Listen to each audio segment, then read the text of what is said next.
الحمدللہ الذی ہدانا لہذا وما علینا اما بعد اعوذ باللہ من الشیطان الرجیم بسم اللہ الرحمن الرحیم۔ تاریخ اسلام کے اندر ایک نیک بندے کا، اللہ کے ولی کا ایک واقعہ درج ہے۔ وہ ہر وقت اللہ تعالیٰ کی عبادت کرتا رہتا تھا، بہت نیک تھا، نوافل، فرائض، قرآن کی طرف ہر چیز، یعنی کہ وہ ہر وقت اللہ کے دین میں مگن رہتا تھا، پڑھنے میں مگن رہتا تھا، کسی نہ کسی کو موقع جانے نہیں دیتا تھا۔ شیطان نے اپنے چیلوں کو اکٹھا کر لیا، اس نے کہا بھی اس کو کون اس چیز سے ہٹائے گا، کیونکہ یہ اس طرح کرنے سے اللہ کا قرب حاصل کر رہا ہے، اللہ کی محبت حاصل کر رہا ہے، اللہ کی رحمتیں سمیٹنے کا طریقہ اس کے اندر آ گیا، تو اس کو کون ہٹائے گا اس طریقے سے۔ ایک شیطان نے بولا کہ میں اس کو اس کے طریقے سے ہٹاؤں گا۔ اس نے کیا کیا، جہاں وہ عبادت کرتا ہوتا تھا، نوافل پڑھتا تھا نا، تو وہاں جا کے ایک سائڈ میں تھوڑی سے فاصلے پہ بیٹھ کے جا کے یہ بھی ان چیزوں میں مگن ہو گیا، انسانی روپ دھار کے۔ اس نے لمبے لمبے سجدے کرنے شروع کر دیے، رو رو کے نماز پڑھنی شروع کر دی۔ اگر وہ 2 رکعتیں 10 منٹ میں پڑھتے تھے تو اس نے 15 منٹ لگانے شروع کر دیے۔ وہ بزرگوں کے دل میں ذہن ہے، خیال آیا کہ یار یہ تو لگتا ہے کہ مجھ سے بھی کچھ زیادہ ہی اللہ کا قریبی اور نزدیک آدمی، یعنی قریبی ترین ہے کہ اللہ کی رحمت میں سمیٹ رہا ہے، تو اس سے پوچھنا چاہیے۔ وہ اس کے پاس گیا، پوچھ کے جا کے جب اس سے پوچھا کہ یار یہ تم نے مقام اس طرح کتنا حاصل کر لیا، اتنے نیک آدمی؟ اس نے کہا نہیں، آپ بہت نیک ہو، آپ زیادہ اللہ کے قریب ہو، تو اس لیے یہ مقام حاصل کرنے کے لیے بہت زیادہ محنت کرنی پڑتی ہے۔ تو اس نے پوچھا کہ آپ مثلا کیسے محنت کر رہے ہیں، کون سی محنت کرنی ہے، مجھے آپ اس کا طریقہ بتا دو کہ میں اور زیادہ مزید اللہ کے قریب ہو جاؤں۔ اس شیطان نے جو اس طریقے پہ بیٹھا ہوا تھا کہ اس کو میں نے ہٹانا ہے، تو اس نے کہا کہ ہاں، اس میں سب سے پہلے ایک گناہ کرنا پڑتا ہے، گناہ کرنے کے بعد پھر جو لذت توبہ کرنے کی اور اللہ کی ہاں یہ چیزوں کی کرنے کا مزہ آتا ہے نا، اس سے پہلے نہیں آپ کو آئے گا۔ تو انہوں نے بولا کہ پھر ایسے کرو، میرے پاس تو ایسے پیسے نہیں ہیں اتنے کہ میں کیسے گناہ کر سکتا ہوں۔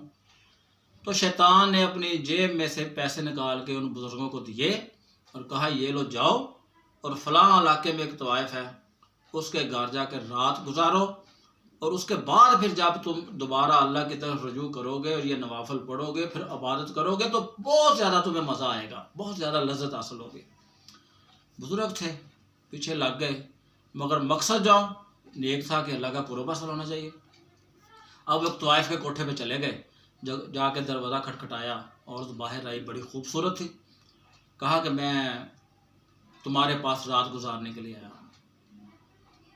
وہ عورت بھی سمجھدار تھی، اس نے بولا کہ یہ اتنے باریش آدمی ہیں، نیک ہیں، بزرگ ہیں، تو کہنے لگی میاں جی آپ کی یہ جگہ رات گزارنے کی نہیں ہے، آپ گھر جائیں واپس، اللہ اللہ کریں، یہ آپ کی جگہ نہیں ہے۔ تو بزرگوں نے کہا کہ تمہیں اس سے کیا لگا، تم نے پیسے لینے ہیں، میرے پاس پیسے ہیں، پیسے لو اور مجھے رات گزارنے دو۔ اس نے اب جب وہ چلے گئی تو اس عورت کے دل میں یہ خیال آ گیا کہ نہیں یہ تو نیک آدمی ہے، اس کو ایسے نہیں ہونا چاہیے۔ انہوں نے اللہ سے، اس عورت نے اللہ سے دعا کی کہ یا اللہ میں اس کو خراب نہیں کرنا چاہتی، اس کو اس برائی پہ نہیں لگانا چاہتی، تو اس کو بچا لے۔ وہ بزرگ، ان کو جیسے بھی اس عورت نے سمجھایا، بزرگ واپس چلے گئے۔ اب اس رات اس طوائفہ عورت کا انتقال ہو گیا۔ اللہ تعالیٰ نے جو اس وقت کا نبی تھا اس کو وحی کی کہ جا کر اس عورت کا تجہیز و تکفین بھی کرنی ہے، قبر کا انتظام کرنا ہے، اور اس کا جنازہ بھی تم نے پڑھانا ہے۔ بڑے پریشان ہوئے وہ جو اللہ کے نبی تھے۔ جب معاملہ اللہ تعالیٰ نے سارا سمجھایا، بتایا، تو وہ پھر جا کے صبح جو ہے نا، وہ اس وقت کا جو نبی تھے انہوں نے ساتھیوں کو ساتھ لیا، اس کو فوت کے اس کی تجہیز و تکفین، قبر کا انتظام کر کے پھر جنازہ پڑھایا۔ اللہ تعالیٰ نے اس عورت کو یہ مقام اور درجہ دے دیا کہ اس نے ایک آدمی کو برائی پر نہیں لگنے دیا، برے کاموں کی طرف نہیں آنے دیا۔ میری پھر التجا ہے اپنی ماں اور بہنوں سے، سر سے لے کر پاؤں تک آپ بہت عزت والی ہیں، بہت زیادہ عزت والی، پردے والی ہیں، اس کا احتیاط کریں، احترام کریں۔ اگر کوئی آپ کا خامند یا آپ کا باپ یا آپ کا بیٹا آپ کو پردے میں رہنے کی تلقین کرتا ہے تو اس کا برا نہ منائیں۔ یقین کر لیں کہ عورت سر سے لے کر پاؤں تک ایک پردہ ہے، یہ ڈھانپنے چھپانے کی چیز ہے۔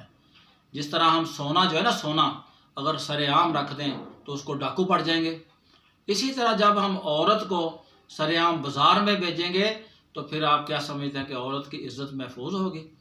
نہیں میری بیٹیوں، نہیں میری بہنوں، یہ آپ کو سوچنے کی ضرورت ہے۔ اس میں اپنے آپ کو کچھ ضروری کام ہو تو ضرور بازار میں جائیں، احتیاط کریں آنکھوں سے کہ آنکھوں سے نظر نہ پڑے، زبان اتنی استعمال کریں جتنی ضرورت ہے، ایسے ہنسی مذاق نہ کریں جس سے ہو سکتا ہے کہ اس کا دل پہلے کمزور ہو ان چیزوں سے، اور اس کے دل میں آپ کی آواز اچھی لگے، آپ کا دیکھنا اچھا لگ جائے تو وہ جو بیماری ہے اس کی باہر آ جائے تو وہ آپ کے پیچھے آ جائے۔ اس لیے ان چیزوں کی جتنی احتیاط کر سکتے ہیں کریں، بازاروں میں جائیں ضرور جائیں مگر با پردہ ہوگا، زبان کا استعمال اتنا کریں جتنی ضرورت ہے، بلا وجہ ہنسے نہ شاپنگ مال میں جا کے، بازاروں میں جا کے۔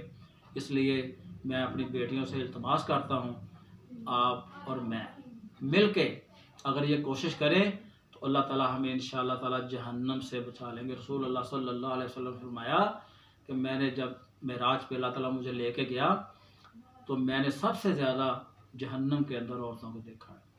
تو اب آپ لوگوں کی فکر ہونی چاہیے، ہماری فکر ہونی چاہیے کہ ہم نے اس لسٹ سے کس کس نے نام نکلوانا ہے۔ تو اللہ تعالیٰ ہمیں توفیق دے، لیکن یہ ہونا اس وقت ہے جب نیت صاف ہوگی، نظر صاف ہوگی، زبان اچھی ہوگی، اخلاق اچھا ہوگا، گھروں کے اندر بھی انشاءاللہ اللہ کی رحمت برسے گی۔ تو میری مائیں اور بہنیں یہ ضرور سوچیں، بہت بڑا لمحہ فکریہ ہے۔ اللہ تعالیٰ ہمیں اس کی توفیق دے۔ وما علینا الا البلاغ المبین۔